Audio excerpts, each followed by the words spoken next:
చెప్పారు లీగాలిటీస్ అని బాగానే ఎక్స్ప్లెయిన్ చేశారు. బట్ ఇదంతా ఎలా ఉందంటే ఈయన ఒక అమాయకుడు, ఇక్కడ విక్టిమ్ ఈయన చాలా బాధలు పడుతున్నాడు అన్నట్టుగా ఇదంతా వ్యక్తమవుతుంది. బట్ యాక్చువల్ థింగ్ ఏంటి ఇక్కడ, the actual victim is Vani గారు. Okay, she has gone through so much of mental agony. ఆవిడ భర్త అడల్టరీ కమిట్ చేశారు, ఆవిడ మ్యారేజ్ ఇవాళ రోజు ఇష్యూలో ఉంది, ఆవిడ పిల్లల్ని వేసుకొని బయటికి వెళ్ళిపోయింది, ఆవిడ వేరేగా ఉంటున్నారు. సో ఇంకోటి ఏంటంటే ఈయన సెల్ఫ్ ఎక్వైర్డ్ అంటున్నారు, కరెక్టే. హిందూ మ్యారేజ్ యాక్ట్ ప్రకారం ఇన్హెరిటెన్స్ అనేది భార్యకి ఎలా వస్తుందంటే సెల్ఫ్ ఎక్వైర్డ్ ప్రాపర్టీ మీద ఉండదు, బట్ సెల్ఫ్ ఎక్వైర్డ్ ప్రాపర్టీ మీద పిల్లలకు ఉంటుంది మళ్ళీ హక్కు, అదొకటి.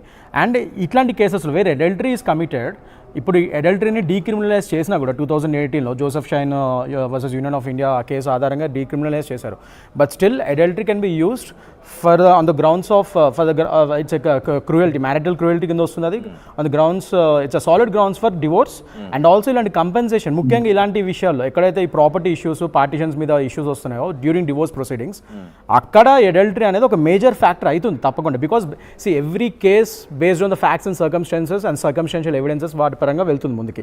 సో ఇక్కడ డెఫినెట్గా ఈమెడ ఇంత మెంటల్ అగోనికి ఇవన్నిటికి పాల్పడింది కాబట్టి it's at the description of the court. తప్పకుండా ఇవన్నీ పరిగణలోకి తీసుకొని, ముఖ్యంగా అడల్టరీని మాధురి గారు దీనిది లివ్ ఇన్ రిలేషన్షిప్ కానీ ఏదైనా కానీ, లివ్ ఇన్ రిలేషన్షిప్ అని వాళ్ళు ఎంత పాష్గా మంచిగా ఇట్లా చెప్పుకున్నా కూడా అది అడల్టరీ. అది ఇద్దరు married, still they have not taken any divorce, so adultery కిందనే వస్తుంది. సో అడల్టరీ గ్రౌండ్స్ మీద ఖచ్చితంగా వాణి గారికి అవన్నీ సెల్ఫ్ ఎక్వైర్డ్ ప్రాపర్టీస్ అయినా ఆయనవి.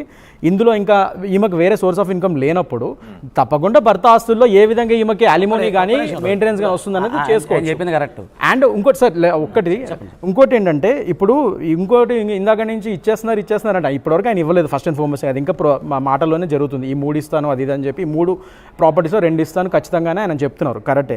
ఫ్యాక్టరీ ఆయన సెల్ఫ్ ఎక్వైర్డ్ అంటున్నారు, ఓల్డ్ హౌస్ అనేది అది ఏదైతే టెక్కల్లో ఏదో ఇప్పుడైతే ఉంటున్నారో అది ఇచ్చేస్తా అంటున్నారు, కరెక్టే. ఇచ్చేయడం ఓకే, ఎందుకంటే ఇది ఈమెకు వేరే సోర్స్ ఆఫ్ ఇన్కమ్ లేదు కాబట్టి అదొక అండర్స్టాండింగ్ మీద ఆయన ఇస్తున్నారు. ఇప్పుడు అర్థమైందా? అంతే, దట్స్ వాట్ ఇట్ ఈస్ కదా. ఇప్పుడు అండర్స్టాండింగ్ మీద ఇస్తున్నారు. ఎందుకు అదే అంటారు, అండర్స్టాండింగ్ గ్రౌండ్స్ ఏంటి, అడల్టరీ చేసి ఇదంతా ఎవరంతా బయటకు వచ్చి ఇంత పెద్ద ఇష్యూ అవ్వబట్టే కదా, he has come for a compromise there and is ready to give his self acquired properties. Court ఎందుకంటే తప్పకుండా కోర్టు అది పరిగణలోకి తీసుకుంటుంది. బాబు ఇంత అయ్యింది అంటే మామూలుగా సైటేషన్స్ ఉన్నాయి న్యాయస్థానానికి వెళ్ళినప్పుడు, మీరు అడల్టరీకి పాల్పడ్డారు, ఓకే, అడ్మిటెడ్, దెన్ కాంపన్సేషన్ మీరు అడిగితే ఆ కాంపన్సేషన్ మీకున్న ఆస్తులన్నీ ఇచ్చేసేయాలా?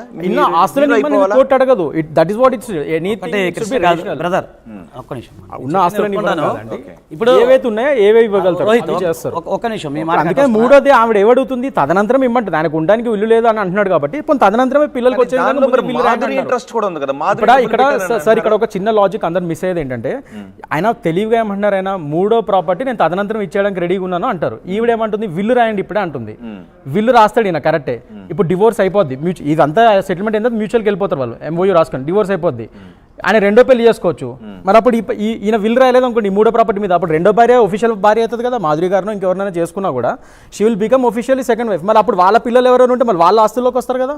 అందుకని ఆవిడ ముందే ఈ విల్లు రాయండి క్లియర్గా అని చెప్తుంది. That is very natural. తప్పేముందని ఆ పిల్లలకి అడుగుతుంది కదా, ఆ సెల్ఫ్ ఎక్వైర్డ్ ప్రాపర్టీ ఆమె అడగట్లేదు, పిల్లకి మాత్రమే. ఎంటీ రోడ్ అదే పిల్లకి మాత్రమే అంటున్నా, ఇన్హెరిటెన్స్ పరంగా అంటున్నా. ఏం అడగట్లేదు ఆ ఇల్లు, తదనంతరమే పిల్ల పేరు మీద రాయండి అంటున్నారు. ఎందుకంటే ఈయన ఇప్పుడు 2వ పెళ్లి చేసుకోవచ్చు, ఇప్పుడు డివోర్స్ అయిన తర్వాత వాళ్ళు కూడా అది మనం చెప్పలేం.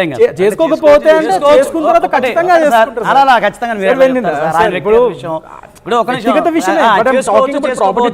అలాగా సార్, అది ఒక నిమిషం, చేసుకోవచ్చు చేసుకోపోవచ్చు, అది మనం ఊహాగానం, అదంతా ఆయన వ్యక్తిగత విషయం, మనకు సంబంధం. అవును సార్, దానికే ముందుగా బ్రదర్ సార్, ఓకే, నువ్వు చెప్పింది కరెక్ట్. ఇప్పుడు అడల్టరీలో 100% ఇవ్వమని ఏ కోర్టు చెప్పదు. You have lot of experience. 100% అని ఉన్నాయి, మీరు ఒప్పుకున్నారు కదా, రైట్, గుడ్. ఇప్పుడు నేనేమన్నా శ్రీధర్ గారు చెప్పినట్టుగా మొత్తం ఇస్తాము 100% అని ఏ కోర్టు చెప్పదు.